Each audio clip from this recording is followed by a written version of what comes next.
সেই গণেশ ঠাকুর মহারাষ্ট্রের সবথেকে জনপ্রিয় পূজা গণপতি পূজা এবং মুম্বাইয়ের লালবাগ রাজার এই ঠাকুর গণেশ ঠাকুর, যেই ঠাকুর দেখার জন্য দীর্ঘ লাইন দাঁড়িয়ে থেকে তারপরে এই গণপতি ঠাকুরের দর্শন পাওয়া যায়।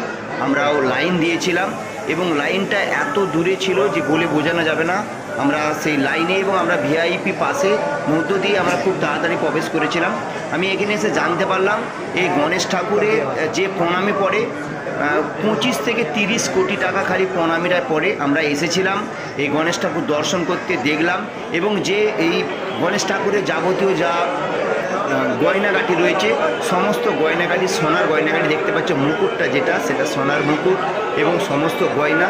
আর এখানে মহারাষ্ট্রের সমস্ত মানুষ খালি এই দর্শন গণেশ ঠাকুরের দর্শন করার জন্য ছুটে আসে।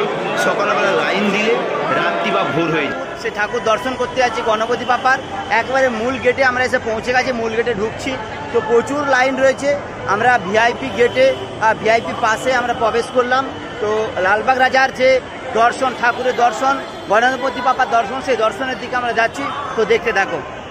পটেই ভারতবর্ষের বিভিন্ন প্রান্ত থেকে ছুটে আসে এই লালবাগ রাজার গণপতি ঠাকুর দর্শন করার জন্য এবং তার চরণ দর্শন করার জন্য।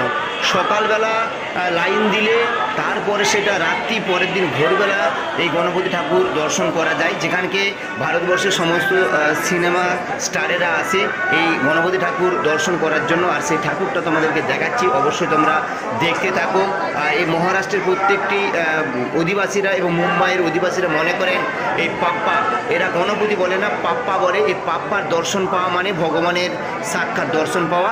সেই লালবাগ রাজা গণেশ ঠাকুর দেখো, একবার সামনে থেকে ভিডিওটা করেছি এবং যে সোনা আছে এবং মানে বলে বোঝানো যাবে না। আমি এসে বুঝতে পারলাম সেই ফিলটা। তো দেখতে থাকো, বেশি কথা নয়। লালবাগ রাজার এই গণপতি ঠাকুর।